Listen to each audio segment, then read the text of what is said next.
A millionaire was about to sign and lose everything, until a poor janitor whispered in his ear, and what he did next surprised everyone.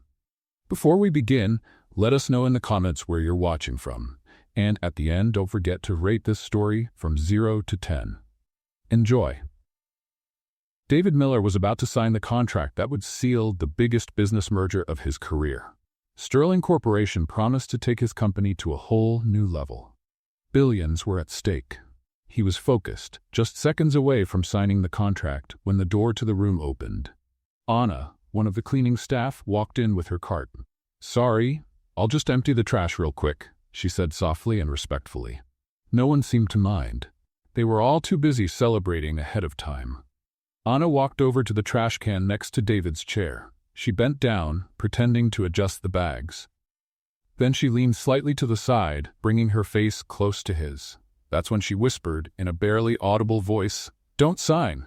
It's a trap." David froze. His hand stopped just millimeters from the paper. The pen slipped from his fingers and landed softly on the wooden table. "What?" he whispered, stunned. Anna slowly stood up and looked at him seriously, then turned her eyes away as if nothing had happened. She picked up the trash can and started pushing her cart toward the door like it was just part of her routine. But David couldn't take his eyes off her. David? Leandro, his longtime business partner and friend, leaned toward him with a strange smile. "Everything all right, Mr. Miller?" Javier asked from across the table. "Are you ready to sign?" David swallowed hard. The contract was still there, untouched. The folder with the merger details was open in front of everyone.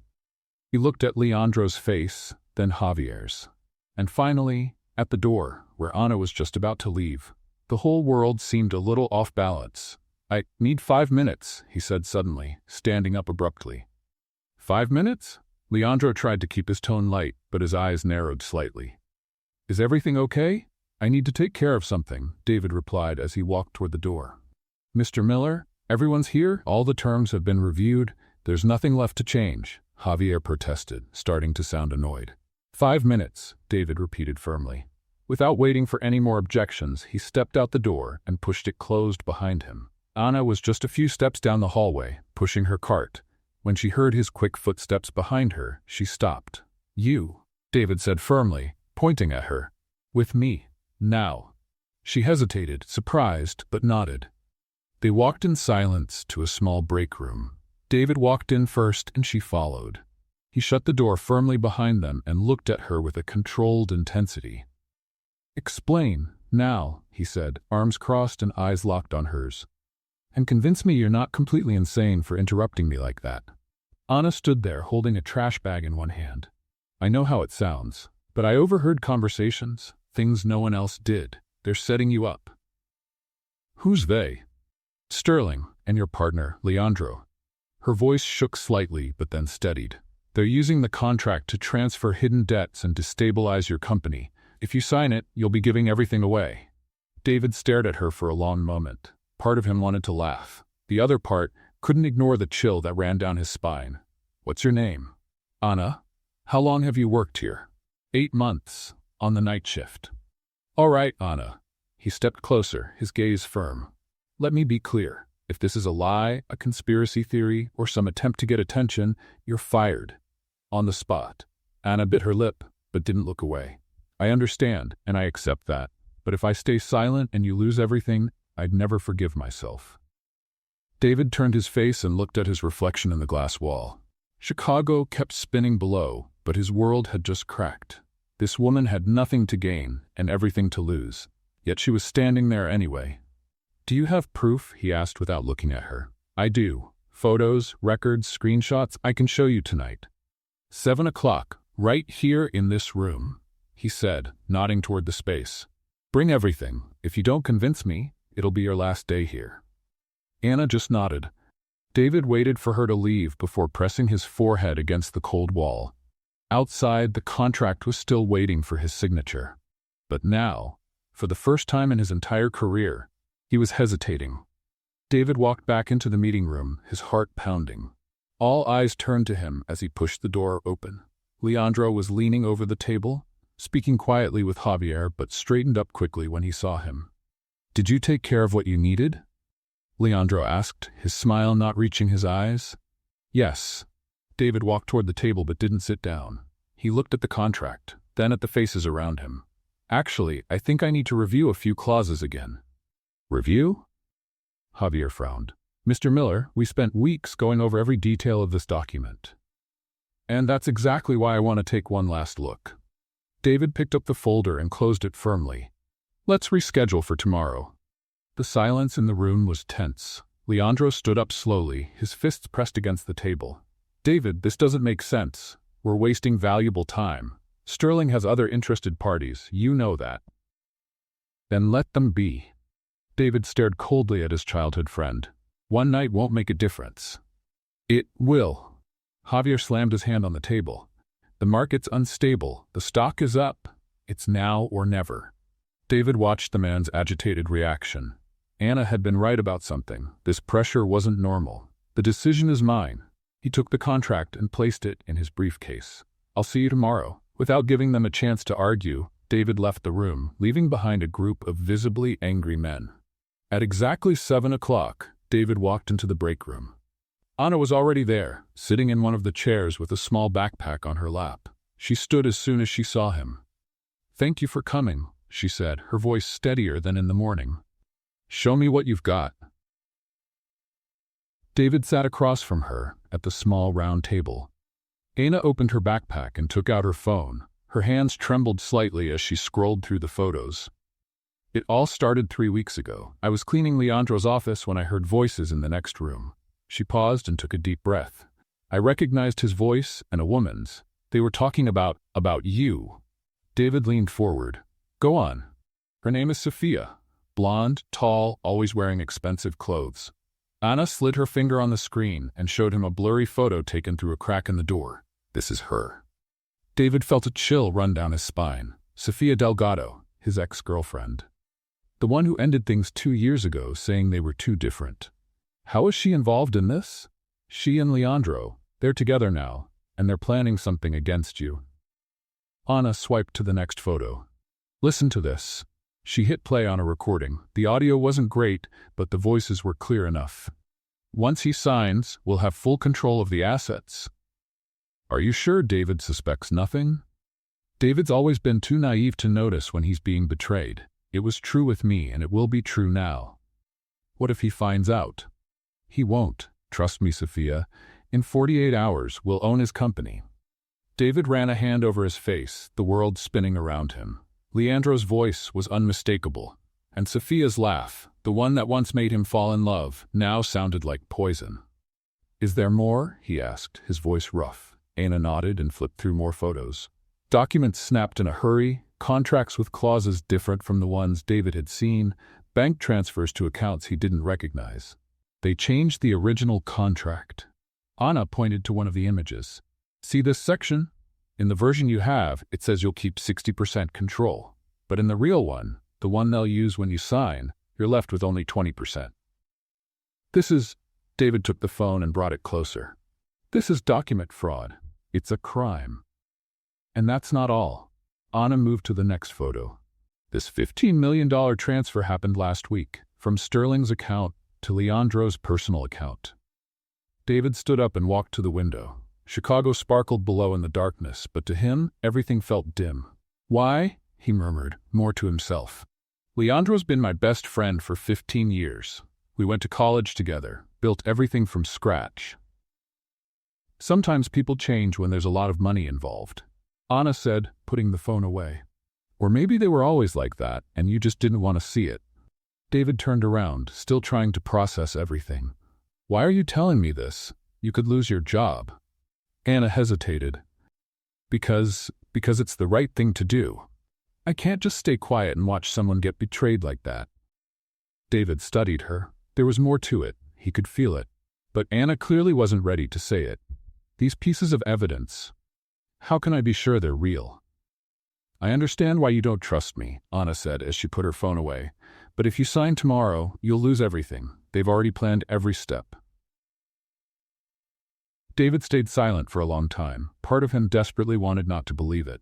Leandro was like a brother, but the evidence? I need more proof, he said at last. I need to be absolutely sure. I can get more, but it'll be risky. Then be careful, David said, looking straight at her. If this is true, if Leandro really is betraying me. He couldn't finish the sentence. We'll find out the truth, Anna said firmly. After she left, David stayed alone in the room, staring out the window. For the first time in 15 years of friendship, he was doubting Leandro, and that doubt was growing inside him. The next morning, David arrived at the office earlier than usual. He had spent the whole night thinking about the evidence Anna had shown him. The images of the forged documents wouldn't leave his mind, nor would Leandro's voice in that incriminating recording. He needed more answers. David went straight to Human Resources. He asked to see Ana Santos's file. Martha, the HR employee, looked surprised. "The cleaning lady's file?" she asked, adjusting her glasses. "Did something happen?" "Just a routine check," David lied. "I need to confirm a few details." Martha brought him a thin folder. David opened it, and his eyes widened when he saw the attached resume. Ana Santos, 28 years old, degree in business administration from Northwestern University with a specialization in corporate finance. Previous experience in business consulting at McKinsey & Company. "McKinsey?" David murmured, stunned. "Excuse me?" Martha leaned over to see what he was reading. "It's nothing, thank you." David quickly closed the folder and handed it back. He left HR with his mind racing. Anna had worked at McKinsey, one of the most respected consulting firms in the world. How did someone with that resume end up working as a janitor? During lunch, David looked for Anna in the halls. He found her on the 12th floor, cleaning the windows in one of the smaller conference rooms. "Anna," he said, approaching her. "I need to talk to you." She turned around, surprised to see him. "Did something happen? Did you find out more about Leandro?" "Actually, I found something out about you." David crossed his arms. Northwestern University, McKinsey & Company, corporate finance. Anna's face went pale. She dropped the cleaning cloth and took a deep breath. "You looked into my file. Why didn't you tell me who you really are?" Anna looked around to make sure they were alone before answering. "Because it doesn't matter," she said bitterly. "It doesn't matter how many degrees I have or where I used to work. To everyone here, I'm just the Latina cleaning lady. But McKinsey, that's impressive. How did I end up here?" Anna cut him off. "You want the truth? I worked at McKinsey for 2 years. I was good at it, really good. But when it came time for promotions, there was always a reason why I didn't move up." David listened closely, noticing the pain in her eyes. "First, they said I needed more experience. Then, that my communication style didn't match the company culture." Anna gave a humorless laugh. Translation: "I was too competent for my position, but didn't look the part for a leadership role. That's discrimination. You could have filed a lawsuit." "With what money?" Anna picked up the water bucket. "And who would believe a Latina over a company like McKinsey?" David stayed silent, trying to process the injustice. "And your family? You mentioned a sister." "Maria is 22, Anna said softly. "She was born with a congenital heart defect. We need $200,000 for surgery. When I was let go from McKinsey," she paused. "Actually, when they asked me to resign, I had to take whatever job I could find." "That's why you're here." "That's why I'm here." Anna nodded.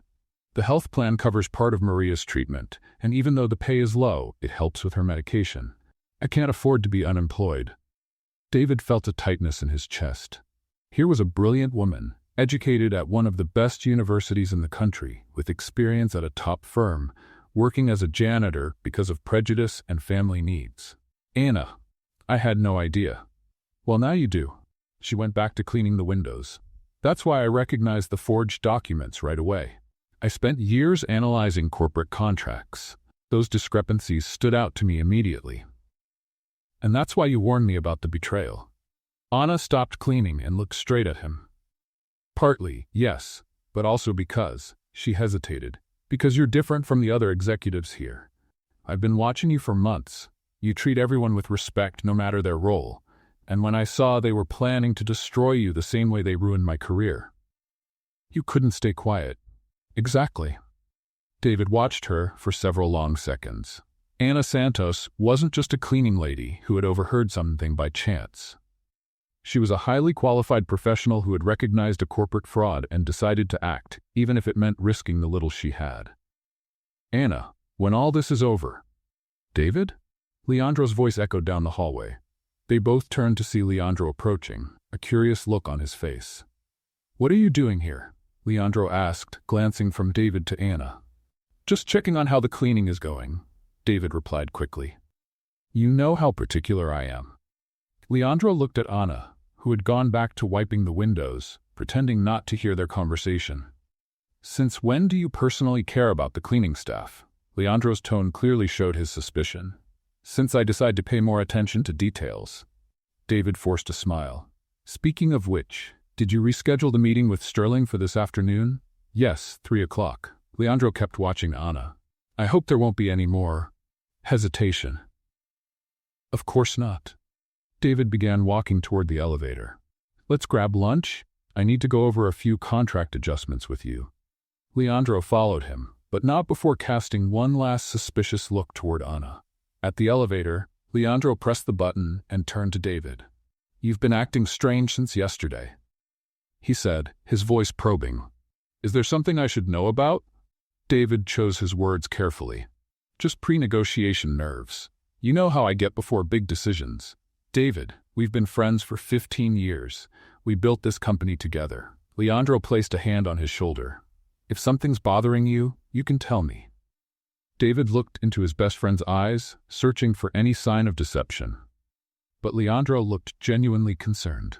"I'm fine, Carlos. I just want to make sure we're doing the right thing." "Of course we are," Leandro smiled. "This merger will make us the clear leaders in the market. Trust me." The elevator doors opened, and they stepped inside. But as they descended, David couldn't stop thinking about Anna's words. Sometimes money changes people. And for the first time in 15 years, he was beginning to wonder if he really knew Leandro. That afternoon, Anna was finishing up cleaning the executive bathroom on the 15th floor when she heard footsteps coming down the hallway. It was nearly 5 o'clock. Most executives had already gone home. She frowned, curious who might still be around. Through the slightly open door, she recognized Leandro's deep voice speaking to someone. A woman responded, and Anna felt a chill run through her. It was Sophia. "Are you sure it's her?" Sophia asked, her voice sharp with irritation. "Absolutely. I looked into it after seeing David talking to her yesterday," Leandro replied, his voice getting closer. "Anna Santos, 28 years old, former McKinsey, too smart for her own good." Anna held her breath, pressing herself against the bathroom wall. Her heart pounded when she realized they were talking about her. "And do you think she heard our conversation last week?" Sophia sounded worried. "I'm sure of it. I checked the security cameras. She was cleaning my office at the exact time we were finalizing the details." Leandro paused. And today David was acting completely different. He backed out of signing yesterday, asked a ton of questions about clauses we'd already reviewed. "Damn," Sophia's voice rose in panic. "If David finds out about us, about the money we transferred, he won't. Not if we act fast." Leandro cut her off. "I need to get rid of the cleaning lady before she causes more problems." Anna covered her mouth with both hands, trying to control her breathing. They knew she had discovered their plan. "How?" Sophia asked. "In the most humiliating way possible. I'll accuse her of stealing, right in front of everyone." Leandro's voice was cold. "No one will believe a fired janitor over me. And if David tries to defend her? David's been my best friend for 15 years. Even if he has doubts, he won't confront me publicly over a cleaning lady." Leandro gave a quiet laugh. "He's way too predictable." Anna closed her eyes, feeling tears start to form. She had risked everything to warn David about the betrayal, and now she was going to be destroyed for it. "When?" Sophia asked. "Now. I'll call her to the main auditorium, announce an urgent safety meeting for all employees." The footsteps faded, and Anna stayed in the restroom a few more minutes, trying to regain her composure. Her hands were trembling as she thought about Maria, her sick sister who depended on the health plan from this job. If she was fired for cause, she would lose not only her salary but also the medical coverage. The building's intercom crackled. "All employees must report immediately to the main auditorium for an urgent safety meeting." Repeating, "All employees to the main auditorium." Anna took a deep breath, straightened her shoulders, and stepped out of the restroom. No matter what happened, she wouldn't give Leandro the satisfaction of seeing her break. The auditorium was packed.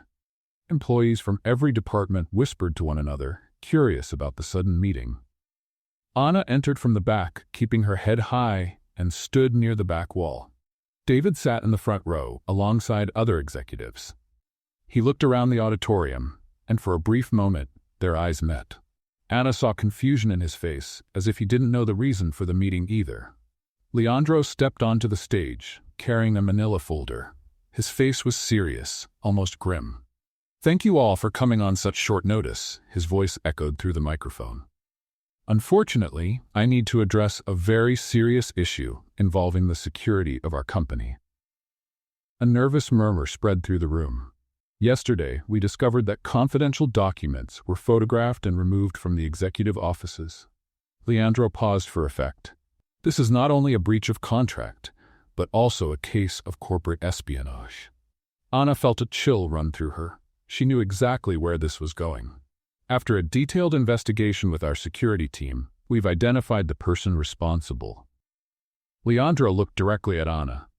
"Ana Santos, from the cleaning staff. Would you please come forward?" All eyes turned to Anna. She felt hundreds of stares on her, some curious, others already judging. Her legs were shaking, but she walked to the front of the room, keeping her dignity despite the humiliation she knew was coming. "Miss Santos?" Leandro continued, his voice taking on a cold, authoritative tone. "Photos of confidential company documents were found on your phone. How do you explain that?"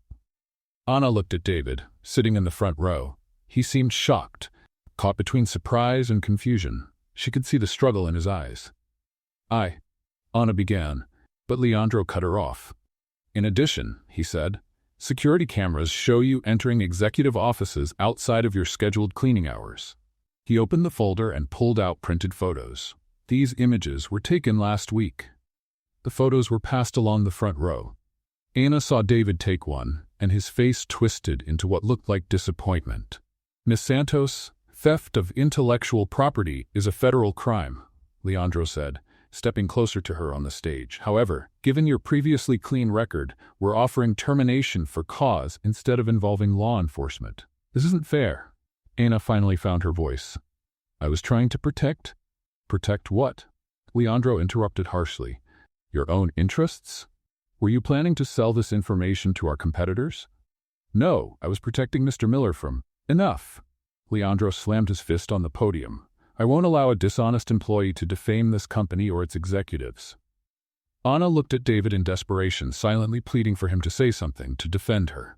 But David remained silent, his face a mask of inner conflict. "Security, please escort Miss Santos out of the building," Leandro signaled to two uniformed guards. "She is no longer permitted on our premises." "David!" Anna cried out as the guards approached. "You know I was trying to help. You saw the evidence." David stood up slowly, and for a moment, Anna thought he was finally going to speak, that he would stand up against the injustice happening right in front of him. But then he looked away, his jaw tight. "I'm sorry it's come to this, Anna," he said softly, almost in a whisper. "But the evidence is very clear." Anna's heart shattered. The man she had risked everything for, the one she tried to save from devastating betrayal, was choosing to believe his betrayer. "David, please." Her voice broke. "You know who I really am. You know I would never." "That's enough, Miss Santos." Leandro stepped down from the stage and walked toward her, a cruel smile on his face. "The act is over." The security guards grabbed Anna by the arms, but she pulled away with dignity. "I can walk on my own." Her voice was steady again, even though tears were streaming down her face. As she was being escorted out of the auditorium, Anna stopped and turned to David one last time. "When you find out the truth," she said loud enough for everyone to hear, "remember you had the chance to do the right thing today, and you chose not to." David closed his eyes, as if her words were physical blows. Anna was escorted out of the building under the watchful eyes of hundreds of co-workers. Some looked sorry for her. Others looked relieved that the problem had been taken care of. On the sidewalk, one of the guards handed her a box with her few personal belongings. "I'm sorry, Miss Santos," said the older guard, clearly embarrassed. "Orders are orders." Anna nodded, took the box, and started walking toward the subway station. With each step, she felt the weight of humiliation and betrayal. But even more than that, she felt the heavy burden of knowing that David was walking straight into a trap, and now she had no way to warn him. Back in the auditorium, David remained seated even after all the other employees had left. Leandro came over and placed a hand on his shoulder. "I know this is hard, David. She seemed like a good employee," he said, his voice full of fake sympathy. "But sometimes people let us down." David looked at his friend, searching for any sign of dishonesty. But Leandro looked genuinely concerned. "The evidence was very clear," David murmured, mostly to himself. "Yes, it was," Leandro agreed. "But now we can focus on what really matters. The merger with Sterling. Our company is about to become an empire, David. We can't let disloyal employees ruin our dream." David nodded slowly, but a part of him, a small but persistent part, couldn't forget the honest desperation in Anna's voice when she called his name. "Shall we reschedule the signing for tomorrow morning?" Leandro asked. "First thing, no more delays." "Yes," David stood up, still trying to process everything. "First thing." As he left the auditorium, David couldn't shake the feeling that he had just made the biggest mistake of his life. And somewhere in the city, Ana Santos walked the streets of Chicago, carrying a box of belongings and a broken heart, still determined to find a way to save the man who hadn't been able to save her. David couldn't sleep at all that night. The image of Anna being escorted out of the building wouldn't leave his mind. The desperation in her voice, the way she called out his name, begging him to stand up for her. And he had stayed silent. At 3 a.m, he gave up trying to sleep. He got dressed quickly and drove to the office. The building was empty, with only the night guards patrolling the halls. David used his access card to take the executive elevator. Something about Leandro's accusations didn't make sense. Anna had shown deep knowledge of corporate contracts, had spotted discrepancies that only someone with financial experience would notice. Why would a woman with that kind of expertise try to sell company secrets? And why would she risk everything to warn him about a betrayal if she was involved in corporate espionage? David reached his office and turned on his computer. He decided to investigate on his own. He started by reviewing the merger files with Sterling Corporation.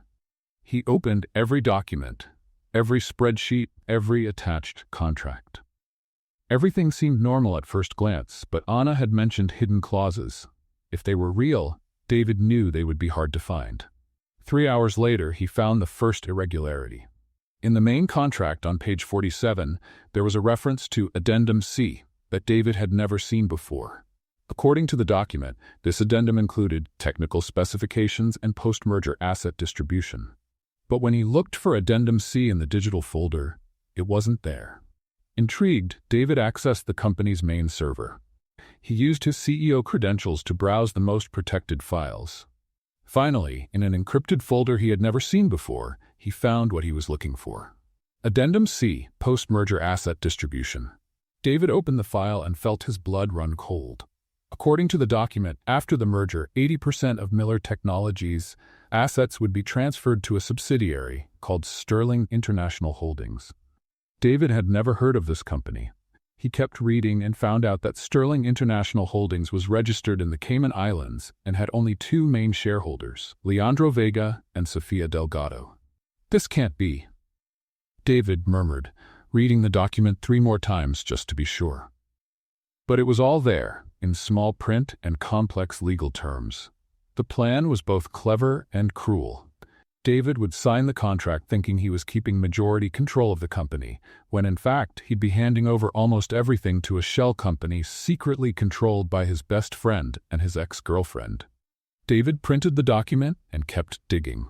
Using his CEO credentials, he accessed the company's banking records. What he found confirmed his worst fears. In the last 2 months, several so-called merger preparation transfers had been made, totaling $23 million. The money had supposedly gone to Sterling Corporation accounts, but David noticed something strange. The account numbers didn't match the ones listed in the original contract. Using his access to the corporate banking system, David traced where the money actually went. $23 million had been transferred to a personal account under the name L. Vega, Leandro Vega. 15 years of friendship. David whispered, feeling like he'd been punched in the gut. But there was more.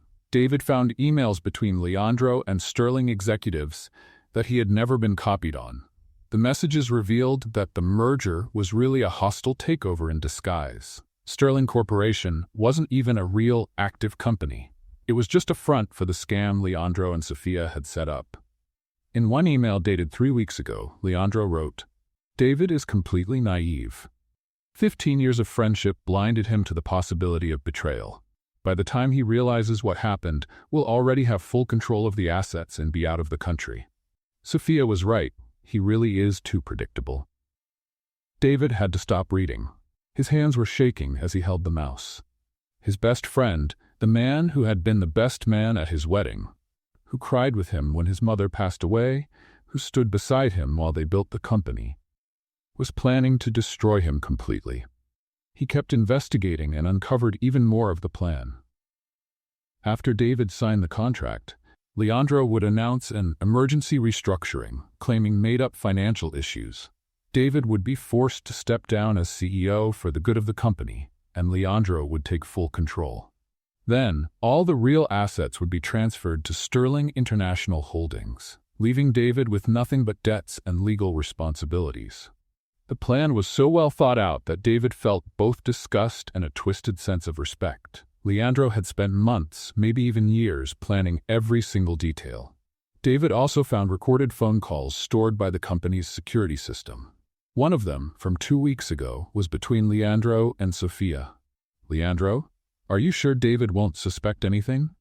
Sophia: "Leandro, I dated him for 2 years. I know every one of his weaknesses. David always trusts people too much. It's his biggest strength and his biggest flaw. What if he finds out before the signing?" "He won't. But if he does, we have the forged documents. We can claim he was trying to commit fraud himself, with my word against his." "You really hate him that much?" "It's not hate, it's ambition. David was a good boyfriend, but he was always limited, too small for my dreams. With you, I can have everything I've ever wanted." David paused the recording, feeling sick. Sophia had ended things with him 2 years ago, saying they wanted different things in life. In truth, she'd just been looking for someone more ambitious and more willing to cross lines. By 6 a.m, David had gathered enough evidence to put Leandro and Sophia in prison. But he also realized something painful. Ana Santos had tried to save him, and he had walked away when she needed him most. He remembered her words from the day before. "When you find out the truth, remember you had a chance to do the right thing today, and you chose not to." She was right, completely right, and now David had to find a way to fix the terrible mistake he had made. But first, he had to make sure Leandro and Sophia didn't find out that he knew the truth. The signing meeting was set for 9 a.m., just 3 hours away. David copied all the files onto a flash drive and emailed them to himself from 3 different accounts. Then he cleared his browser history and shut down the computer. As he was leaving the office, his phone rang. It was Leandro. "David? I'm glad you picked up," Leandro said, his voice sounding falsely concerned. "I couldn't sleep after what happened yesterday with the cleaning lady. I know it shook you up." "I'm okay," David replied, trying to keep his voice steady. "It was tough, but you were right. The evidence was clear." "I'm glad you understand." David could hear the relief in Leandro's voice. "Are you ready for today's meeting? Our big moment has finally arrived." "Of course. 9 o'clock, right?" "That's right. David, I want you to know that, no matter what happens in business, our friendship will always mean the most to me." David closed his eyes, feeling the sting of that hypocritical statement. "To me too, Leandro. To me too." When he hung up, David knew exactly what he had to do, not just to save his company, but to make things right for the brave woman who had risked everything to warn him about the betrayal. Ana Santos had tried to save him. Now it was his turn to save her. But first, he had to find her. And after humiliating her in front of everyone the day before, David wasn't sure she'd be willing to speak to him again. Looking out the window of his office, watching Chicago wake up under the morning sun, David Miller prepared for the most important fight of his life. A fight not just for his company, but for his own soul. Because he had learned a painful lesson. Sometimes the most important people in our lives are the ones brave enough to tell us the truth we don't want to hear. And Ana Santos had done exactly that. Now it was time to honor her courage with his own. David canceled the meeting with Sterling Corporation, claiming a family emergency. Leandro was furious, but David didn't care. He had more important things to take care of. Using HR records, David found Ana's address, 847 Lincoln Street, apartment 2B, in the Pilsen neighborhood on Chicago's South Side. It was one of the city's poorer areas, mostly Latino, where many immigrant families worked hard to get by with low-paying jobs. David had never set foot in Pilsen before. As he drove down the narrow streets, he couldn't help but notice how different it was from the world he knew. Old brick buildings with rusty fire escapes, small shops with signs in Spanish, children playing on cracked sidewalks. It was a world far removed from the shiny skyscrapers of the financial district. He parked his BMW in front of a 3-story building that had clearly seen better days. The paint was peeling, and some windows had cracks covered with tape. David climbed the creaky stairs to the second floor. He stopped in front of door 2B and took a deep breath before knocking. Shuffling footsteps approached. The door opened just a crack, held by a safety chain. Through the opening, David saw part of Anna's face. Her eyes were swollen like she'd been crying all night. "What do you want?" she asked, her voice cold as ice. "Ana, I need to talk to you. I found out the truth about Leandro and Sofia." "Oh, you just found out?" Ana gave a bitter laugh. "How convenient, after you humiliated me in front of 200 people. Please, just let me explain." "There's nothing to explain." Ana started to close the door, but David placed his hand against it. "Ana, you were right about everything. I found the proof, the contract, the bank transfers, the shell company, everything." Ana paused but didn't open the door further. "And what do you want me to do with that now? You already fired me. You ruined my name. I have nothing left to lose or to gain." "Yes, you do. I can clear your name, I can." "Ana, who is it?"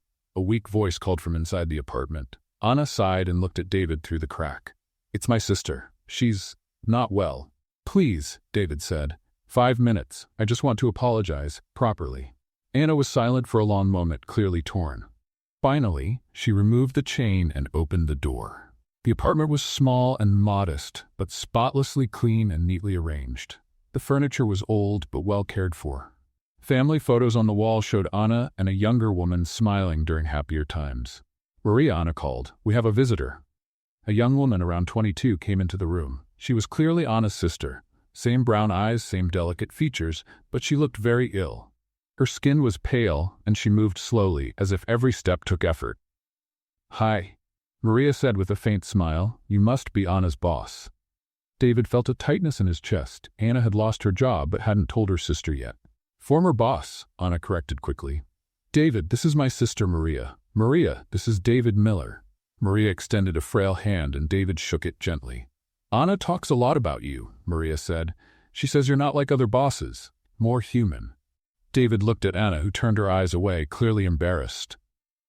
"Maria, why don't you go back to your room and rest?" Ana suggested.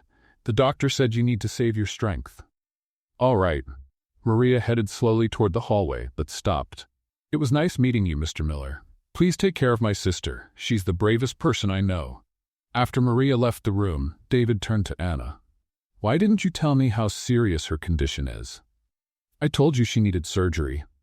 Ana sat on the worn-out couch. "I didn't think I needed to go into detail." "What kind of surgery?"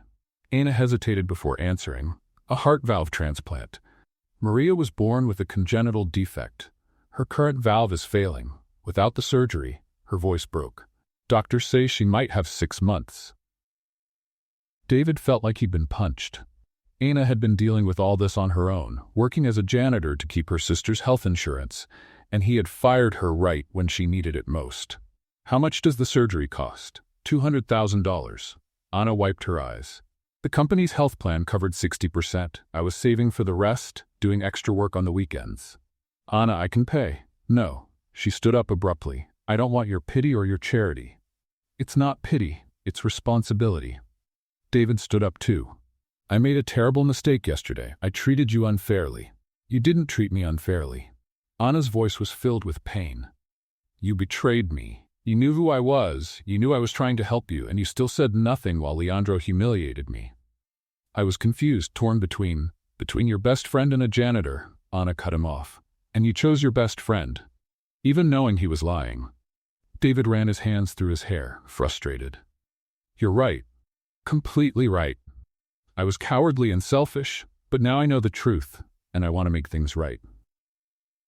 Some things can't be made right, David. Anna walked over to the window, looking out at the street. I lost my job, my reputation, and more importantly, I lost Maria's health coverage. All because I tried to do the right thing. Let me help, please. Why? Anna turned to face him. Because you feel guilty? Because you want to ease your conscience? Because you're the bravest person I've ever met. His words came out with a sincerity that even surprised David. You risked everything to save me from betrayal, and I abandoned you when you needed me most. Anna studied him for a long moment. Maria needs the surgery in 2 weeks. Without the insurance, I'll have to pay for it myself. I don't have the money. I'll pay today. And in return, nothing. David shook his head. Absolutely nothing. It's the least I can do. Anna gave a humorless laugh. The least you can do is leave my house and my life. I don't trust you anymore, David. You had the chance to show who you really are, and you did. Anna, please leave. She walked to the door and opened it. Maria needs rest, and I need to look for another job. David hesitated at the door. This isn't over. I'm going to expose Leandro and Sofia. I'll clear your name. Do whatever you want, Anna said without looking him in the eye. But do it without me. David walked out of the apartment with a heavy heart. As he went down the stairs, he heard the door close behind him and the lock turn. Outside, sitting in his BMW, David looked at the modest building where Anna and Maria were struggling to survive. He had uncovered Leandro's betrayal, but had lost something much more valuable, the trust of the only person who had tried to save him. Now he had to find a way to earn that trust back. Because he was starting to realize that Ana Santos wasn't just the key to exposing the betrayal, she was becoming the most important person in his life. Over the next 3 days, David couldn't stop thinking about Ana and Maria. He had postponed the merger with Sterling Corporation indefinitely, citing the need for more legal reviews. Leandro was becoming more and more nervous and pushy, but David managed to buy time. Meanwhile, he quietly looked for ways to help the Santos sisters without Ana finding out. He couldn't just show up at their door with a check. Ana had made it clear she wouldn't accept direct help from him. On Wednesday morning, David had an idea. He called Northwestern Memorial Hospital, where Maria was being treated, and managed to speak with Dr. Rodriguez, the cardiologist in charge of the case. Dr. Rodriguez, my name is David Miller. I'd like to discuss Maria Santos' case. I'm sorry, sir, but I can't share patient information with unauthorized individuals. I completely understand. David chose his words carefully. I'm not asking for medical details. I'm interested in making an anonymous donation to cover the cost of her surgery. There was a pause on the other end. An anonymous donation? Exactly. $200,000. I'd like the family to believe it came from a medical scholarship or social support program, something that wouldn't raise suspicion. Mr. Miller, that's extremely generous. May I ask what your relationship is to the patient? Let's just say I owe the Santos family a great deal. David paused. Is it possible to arrange this without revealing my name? Yes, we have an anonymous donor program for cases like this. I can schedule the surgery for next week if the funds are in place. They will be. I'll transfer the money today. On Thursday afternoon, Ana got a phone call that changed everything. Miss Santos? Dr. Rodriguez's voice sounded cheerful. I have wonderful news about Maria. Ana felt her heart race. Is she okay? She's stable, but this is something else. We've been approved for a federal medical aid program for severe heart cases. Maria's surgery will be fully covered. Ana almost dropped the phone. What do you mean? We never applied for any program. Sometimes hospitals apply automatically for eligible patients. What matters is we can schedule the surgery for next Tuesday. When she hung up, Ana was crying with relief. She ran to Maria's room where her sister was resting. Maria, Ana gently shook her. We did it. The surgery will be completely covered. Maria slowly opened her eyes, still drowsy from the medication.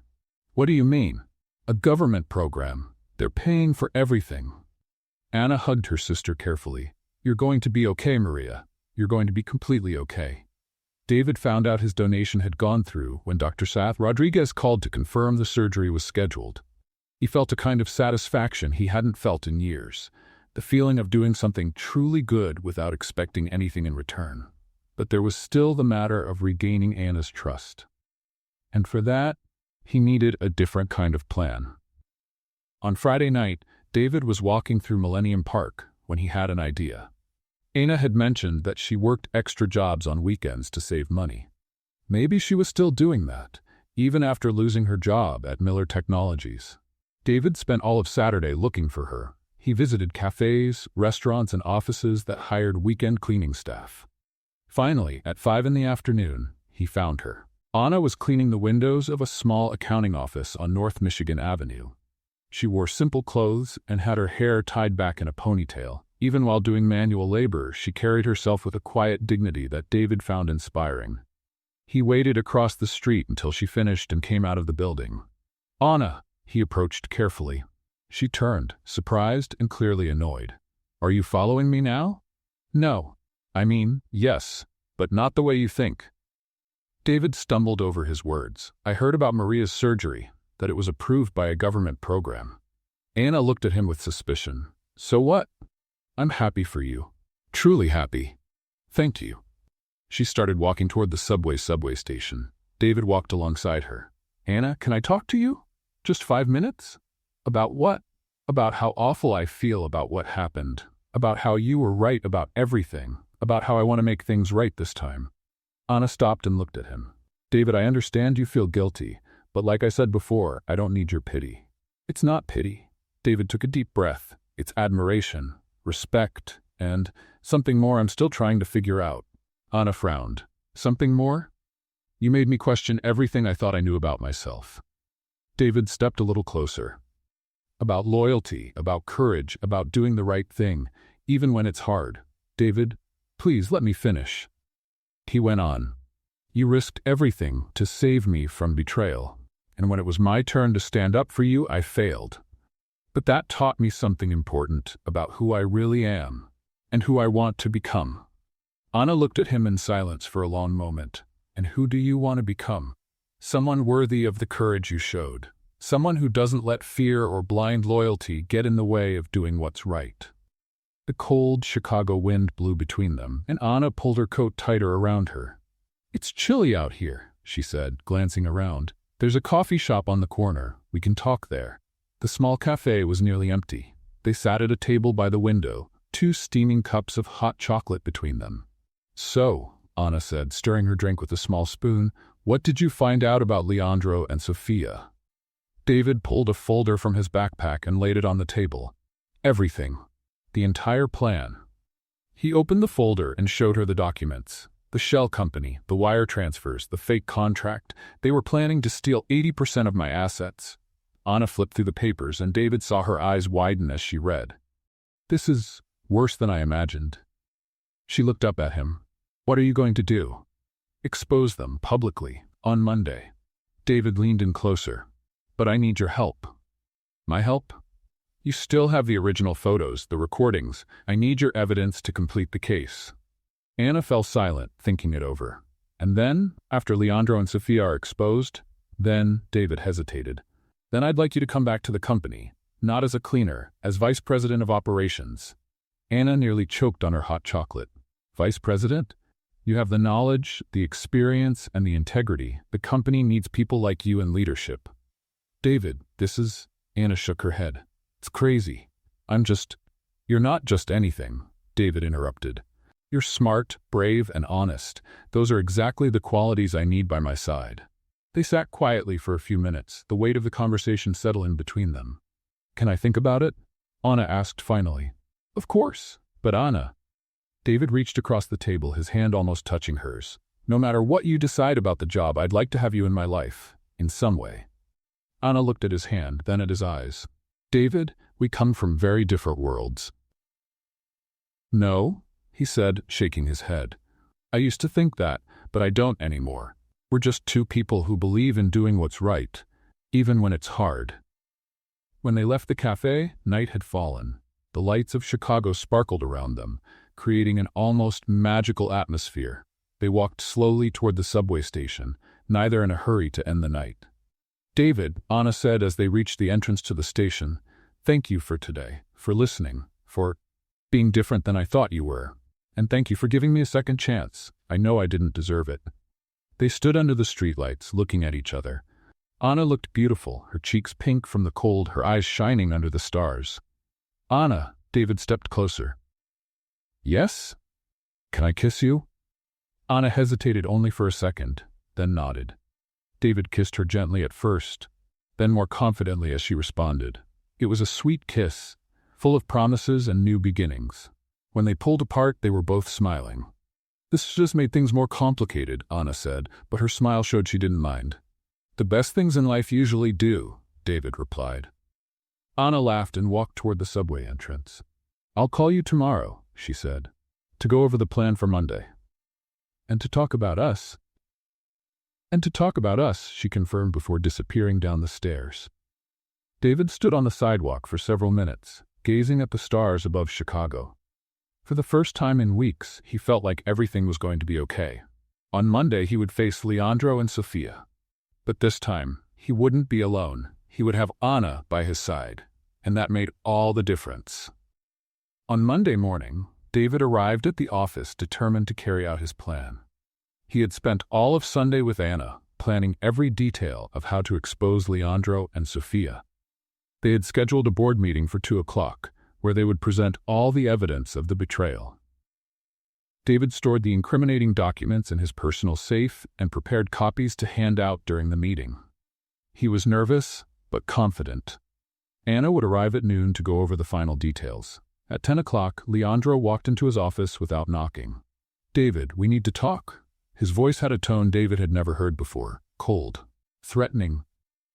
"Sure," David said, trying to stay calm. "About what?" Leandro closed the door behind him and stepped closer to David's desk. "About your little late-night investigation on Friday." David's blood ran cold. "I don't know what you're talking about." "Don't lie to me, David." Leandro sat down in the chair across from the desk, crossing his legs with arrogance. "Do you think I'm stupid? That I wouldn't notice someone accessing confidential files in the middle of the night?" David kept a neutral expression, but inside, he was panicking. "I have the right to access any file in my own company." "Oh yes, your company." Leandro gave a humorless laugh. "For now." "What's that supposed to mean?" Leandro pulled his phone from his pocket and placed it on the table. "It means I know exactly what you found. I know you talked to the cleaning lady. I know you're planning to expose me this afternoon." David stood up suddenly. How do I know?" Leandro interrupted. "David, you're even more naive than I thought.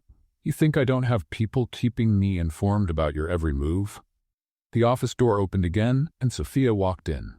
She looked perfect as always, but there was something cold and cruel in her eyes that David had never seen before. "Hello, David." She walked over and kissed Leandro on the cheek. "I missed you over the weekend." "Sofia?" David looked at her, confused. "What are you doing here?" "I'm here to witness your surrender." She sat on the armrest of Leandro's chair, running her fingers through his hair possessively. "Surrender?" Leandro smiled and unlocked his phone. "David, you're going to cancel that ridiculous board meeting. You're going to destroy all the evidence you've gathered, and you're going to sign the Sterling Corporation contract today. Are you out of your mind? After what I found out about you two?" "No," Leandro said, turning the phone toward David. "After what I found out about you." On the screen, David saw pictures of himself entering Anna's building in Pilsen, talking to her at the cafe, kissing her on the street. "So what?" David frowned. "There's nothing wrong with—" "Oh, isn't there?" Sofia leaned forward. "David, you used inside company information to locate a former employee. Then you used company funds to pay for her sister's surgery." David felt the ground shift under him. "How do you know about the anonymous $200,000 donation?" Leandro laughed. David, did you really think you could move that kind of money without me knowing? That doesn't prove anything illegal. It proves abuse of power." Sofia pulled a folder from her purse. It proves you were romantically involved with an employee who had access to sensitive information. It proves you paid a large amount of money to influence a witness. David grabbed the documents and flipped through them. They were forged contracts, fake emails, altered bank records. Everything designed to make it look like he had used the company to benefit Anna in exchange for favors. "This is all fake." "Of course it is," Leandro said, standing up. "But who's going to believe you? A CEO who got involved with a cleaning lady and used company money to impress her?" "You can't do this." "We can, and we will," Sophia said, stepping closer to David. "Unless you cooperate." David looked at Leandro and Sophia, two people he had once loved and trusted completely, and now he saw that he had never really known them. "What do you want?" "I already told you," Leandro said, sitting back down. "Cancel the meeting, destroy the evidence, sign the contract." "And if I don't?" Leandro tapped his phone again and showed David another photo. It was Anna and Maria leaving the hospital after an appointment. "Then Miss Santos and her sick sister will find out what happens to people who stick their noses where they don't belong." David felt pure rage run through him. "Don't you dare threaten them." "It's not a threat, David. It's a promise," Leandro said, putting his phone away. "I have contacts all over Chicago. One phone call from me, and Ana Santos won't find work anywhere. And her little sister. Well, accidents happen, especially with people in poor health. You're a monster." "I'm a businessman," Leandro said, adjusting his tie. "And you, my old friend, are a problem that needs to be dealt with." David looked at Sophia, searching for some trace of the woman he had fallen in love with years ago. "Sophia, do you really agree with this? Threatening innocent people?" Sophia laughed, a cold, calculated sound. "David, you were always so romantic, so idealistic." She stepped closer to him. "Do you really think I broke up with you because we weren't compatible? Didn't you? I broke up with you because you were poor." Her words hit like a slap. "Well, not poor exactly, but limited. You were building a small company, dreaming small. Leandro offered me the chance to be truly wealthy." David stared at her, stunned. "You never loved me." "I loved your ambitions. I loved the potential of what you could become," Sophia said, touching his face with fake tenderness. "But when I saw that Leandro was willing to do whatever it took to succeed, while you clung to your moral principles, well, the choice was obvious." "Moral principles?" David pulled her hand away. "You say that like it's a bad thing." "In the business world, it is," Leandro said as he stepped closer. "David, you built a $500 million company while limiting yourself with ethics and morals. Just imagine what you could have achieved if you'd been a little more flexible." "I don't want to achieve anything that way." "And that's why you'll lose everything," Sophia said, moving to stand next to Leandro. "Because in the end, people like you always lose to people like us." David looked at the two of them, holding hands, smiling with cruelty. 15 years of friendship with Leandro, 2 years in a relationship with Sophia, all built on lies.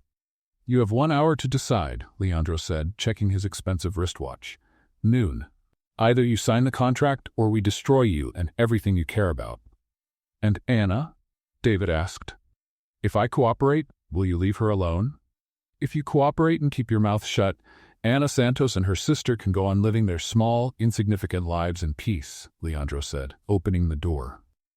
"But if you try to cross us again—" He didn't finish the sentence, but the threat was clear.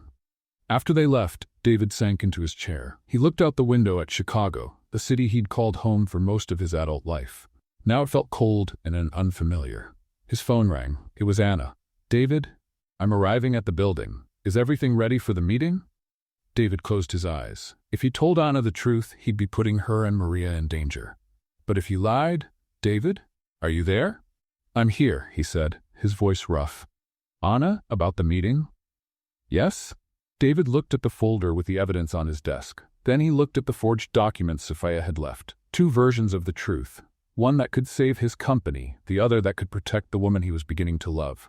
"I need to cancel it." "Cancel? Why?" "Legal complications. We need more time." There was silence on the other end. "David, are you okay? You sound strange." "I'm fine," he lied, hating himself for it. "Just a change of plans." "All right. Talk later?" "Of course." David ended the call and buried his face in his hands. For the first time in his adult life, he felt completely defeated. Leandro and Sofia had won, and he didn't know how to fight people who were willing to threaten the innocent. Outside, Anna stood on the sidewalk in front of the Miller Technologies building, looking up with a strange feeling that something was very wrong. Inside the office, David stared at the contract from Sterling Corporation. In a few hours, he would sign away everything. But at least Anna and Maria would be safe. Or at least, that's what he hoped. Anna knew something wasn't right. The sudden cancellation, the strange tone in David's voice, the way he avoided eye contact when they finally saw each other in the lobby. After 15 years working with people, she had learned how to read signs. That night, Anna decided to investigate on her own. As a former cleaning staff member, she knew every entrance and exit of the Miller Technologies building. At 9 p.m., with only the night security staff on duty, she used her knowledge of access codes, which were rarely changed, to enter through the basement. She took the service stairs to the executive floor. Her goal was simple: to find out why David had changed his mind so suddenly. In Leandro's office, she found what she was looking for: unlocked drawers, papers scattered across the desk, signs of someone in a hurry. Anna took pictures of everything with her phone: fake contracts with David's signature, fabricated emails, manipulated bank records. But what made her blood run cold were printed photos of her and Maria leaving the hospital, with handwritten notes in the margins: secondary target and pressure point. Anna understood immediately. Leandro had found out about David's investigation and was using her and Maria as leverage. She quickly searched for recording devices. Inside a pen holder on Leandro's desk, she found a small digital recorder, probably used to capture incriminating conversations. Anna checked the audio files. There were dozens of recordings, including conversations between Leandro and Sofia planning the betrayal. But the most recent one, from earlier that afternoon, made her heart race. It was the recording of Leandro threatening David, using her and Maria as blackmail. Anna copied all the files to her phone and left the building just as quietly as she had entered. At 6 a.m. on Tuesday, Anna rang the doorbell at David's apartment in Lincoln Park. He answered in a bathrobe, looking like he hadn't slept. "Anna, what are you doing here so early?" "I need to talk to you. It's urgent." David let her in, clearly nervous. "Anna, about yesterday." "There are complications you don't understand." "I understand perfectly." Anna pulled her phone from her purse. "I know Leandro's blackmailing you because of me." David stared at her, shocked. "How did you—" "I heard the recording." Anna pressed play, and Leandro's threatening voice echoed through the apartment. When the recording ended, David sat heavily on the couch. "Anna, you don't understand the danger. He threatened you and Maria." "I can't take that risk." "David?" Anna sat beside him. "Leandro made a fatal mistake. He recorded his own threats." David lifted his head, a spark of hope in his eyes. "What do you mean?" "I have proof of everything. The recordings, the forged documents, the surveillance photos." Anna showed him her phone. "We have enough to bring them down completely." "But what about the threats? If we expose them, they can't hurt us if they're behind bars." Anna took David's hands. "Trust me, we have to act today before they realize we've uncovered their scheme." David looked at her for a long moment. The courage in her eyes, the determination in her voice. "What do you suggest?" "Reschedule the board meeting for today. 2 o'clock. Anna stood and paced the room as she thought, "But this time we'll be ready for them." At 2 in the afternoon, the Miller Technologies auditorium was full. All board members were present, along with representatives from Sterling Corporation and several company executives. David stood on stage, visibly nervous. Leandro and Sofia were seated in the front row, confident smiles on their faces. "Ladies and gentlemen," David began, "I've called this meeting to make some important announcements about the future of Miller Technologies." Leandro gave him an encouraging nod, clearly expecting David to announce the merger. "First, I'd like to introduce our new Vice President of Operations, Anna Santos." A ripple of surprise moved through the auditorium as Anna stepped onto the stage. Many recognized her as the former cleaner who had been fired for spying. Leandro stood up abruptly. "David, this is ridiculous. You can't—" "Please sit down, Mr. Vega." David interrupted firmly. "You'll have your chance to speak soon." Anna stepped up to the microphone. "Good afternoon. I know many of you remember the unfortunate circumstances of my last appearance in this auditorium. Her voice was steady and clear. Today, I'm here to reveal the truth behind those events. Anna turned on a projector, and the first image appeared on the screen, the forged Sterling Corporation merger contract. This is the version of the merger agreement that was shown to Mr. Miller. Anna pointed to the numbers on the screen. According to this document, David Miller would retain 65% control of the company after the merger. She changed to the next slide. And this is the actual version of the contract, the one they intended to use at signing. Here, David Miller would retain only 15% control. The room erupted in murmurs. Leandro had gone pale. "This is outrageous," Sophia stood. "These images are fake? Are they?" Anna gave her a cold smile. "Then maybe you'd rather hear this." She pressed play on the sound system. Leandro's voice echoed clearly throughout the auditorium. David is completely naive. 15 years of friendship blinded him to any possibility of betrayal. By the time he realizes what's happened, we'll have full control of the assets and be out of the country. The room fell completely silent. All eyes turned to Leandro, who was clearly panicking. That was taken out of context," he stammered. "Was it?" Anna moved on to the next recording. "And this?" Sophia's voice filled the auditorium. "It's not hate, it's ambition. David was a good boyfriend, but he was always limited, too small for my dreams. With you, I can have everything I ever wanted." Sophia was furious but tried to stay composed. "These recordings are illegal. They were obtained without consent." "Actually," Anna turned to her, "they were taken from a recording device found in Mr. Vega's office, a device he used to record his own conversations." David stepped back up to the microphone. "There's more." He nodded to Anna, who projected the bank records onto the screen. $23 million transferred from Miller Technologies' accounts to Mr. Vega's personal accounts, Anna pointed out. Money that was supposed to be used for legitimate merger preparations. Leandro stood up, desperate.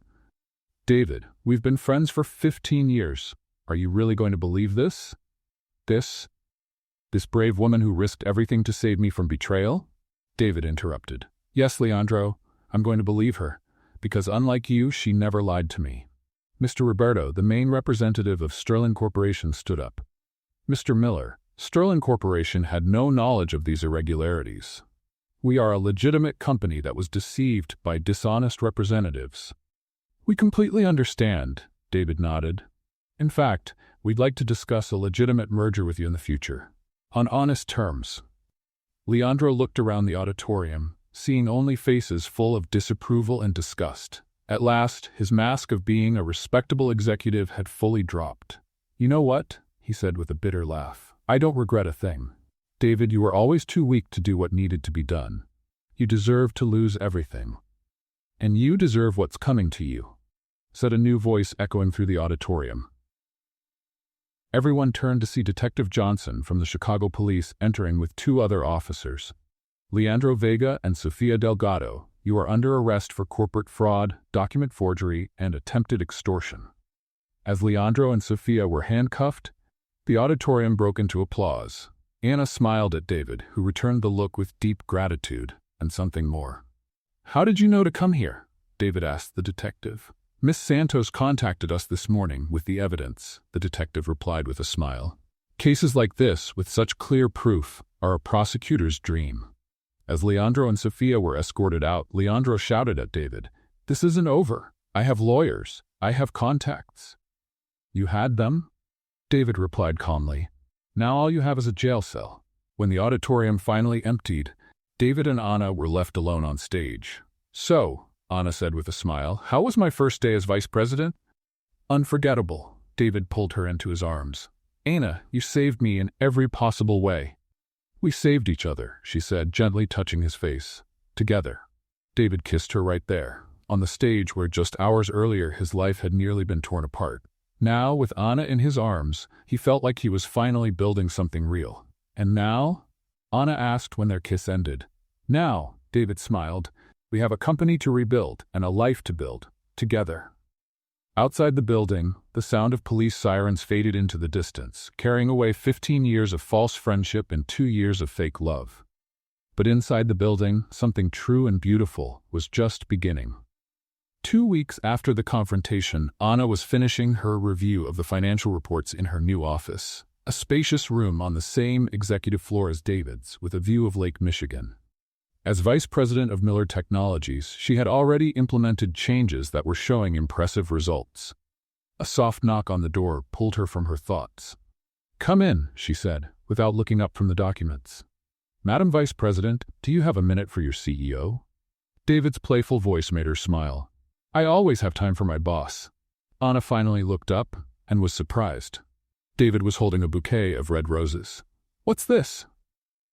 "An apology." David walked over to her desk.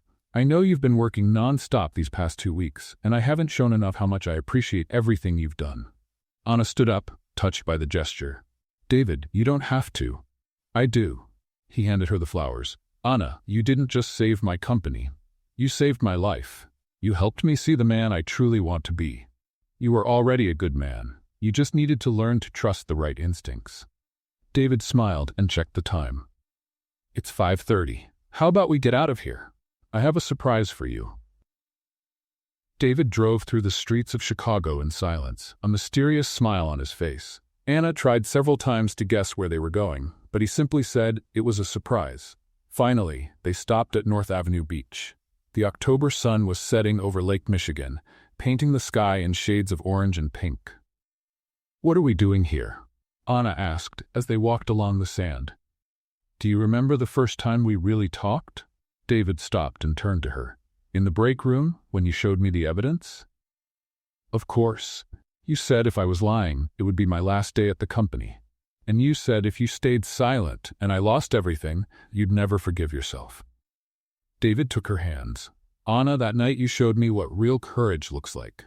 Anna felt her heart race. There was something different in David's voice, an intensity she had never heard before. "David, let me finish," he said, taking a deep breath. "All my life, I thought I knew what success meant: money, power, recognition. But when I almost lost everything, I realized none of that matters without the right person by your side." David let go of her hands and, to Anna's surprise, knelt down in the sand in front of her. "Anna Santos." His voice was emotional but steady. "You came into my life as a brave cleaning lady and became my savior, my partner, my best friend, and the love of my life." Anna brought her hands to her mouth, tears welling up in her eyes. "You taught me that a person's true worth isn't in the job they hold, but in the character they show." David pulled a small velvet box from his pocket. "You taught me that sometimes the most important people in our lives are the ones who have the courage to tell us the hard truths." He opened the box, revealing a simple yet elegant ring with a single diamond, sparkling in the golden light of the setting sun. "Anna, I can't imagine building a future without you. Will you marry me?" Tears were now streaming down Anna's face. She looked at the man kneeling in front of her, the same man who once chose a false friendship over defending her, but who had grown and become one truly worthy of her love. "David," her voice trembled. "Yes, of course, yes." David stood quickly and slid the ring onto her finger. It fit perfectly. "How did you know my size?" Anna asked, admiring the ring. "I asked Maria for help," David smiled. "Actually, I asked for her blessing first. I told her you're the most important person in her life, and that I needed to promise to take care of both of you." "And what did you promise?" "That I'd dedicate my life to making you happy," David said, kissing her gently. "And that our family would always come first." Anna kissed him back, feeling like her heart might burst from happiness. In the background, the waves of Lake Michigan rolled gently onto the shore, and the first stars began to appear in the Chicago sky. "I love you, David Miller," she whispered. "And I love you, future Mrs. Anna Miller." 3 months later, autumn in Chicago had painted the trees in Millennium Park with golden and red tones. Anna stood in front of the mirror in her new apartment. She and David had moved in together the month before, adjusting the simple but elegant wedding dress she had chosen. "You look absolutely radiant," Maria said as she entered the room. Her heart surgery had been a complete success, and she looked healthier and more vibrant than ever. "Nervous," Anna admitted. "It's strange. When David proposed, I was so sure. But now on the day, now you're realizing you're marrying the man you love and becoming part of a beautiful family," Maria said, straightening her sister's veil.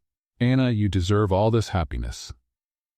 Dr. Rodriguez arrived with Maria's latest test results. Perfect heart function, excellent outlook. The sisters hugged, crying with relief and joy.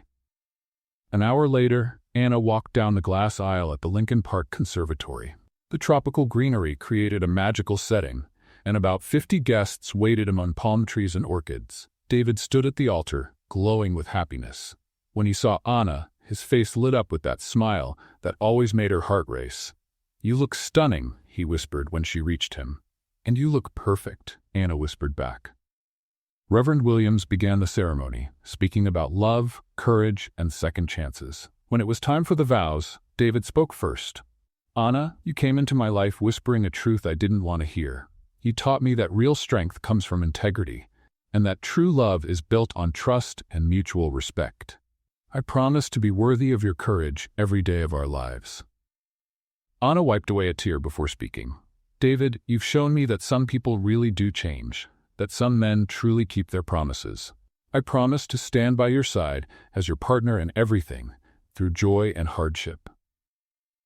When they exchanged rings and kissed as husband and wife, the conservatory erupted in applause. At the reception, Don Roberto gave a toast to the company's success.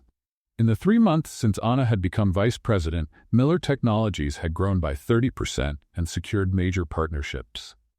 "So, what's next for the future?" asked Martha from HR. Anna looked at David, then at Maria, who was happily dancing. "Well," Anna said with a mysterious smile, "there's actually one surprise we haven't shared with anyone yet." David looked at her, curious. "David? I'm pregnant," Anna said, gently touching her stomach. 6 weeks. Silence gave way to an explosion of joy. David lifted her into his arms and spun her around as everyone clapped and cheered. Later, on the rooftop of the hotel where they would spend their honeymoon, David and Anna stood holding each other, looking out at the lights of Chicago below. "From janitor and CEO to husband and wife expecting a child," Anna said. "What an incredible journey." "The best part," David said, kissing the top of her head, "is that our story is just beginning." "David?" Anna turned in his arms. "Yes? Thank you for becoming the man I always knew you could be. Thank you for never giving up on me." They kissed under the stars of Chicago. What did you think of Anna and David's story? Share your thoughts in the comments. On a scale from 0 to 10, how would you rate this story? Don't forget to subscribe and turn on notifications to keep up with all our stories. And check out more inspiring stories by clicking right here on the end screen.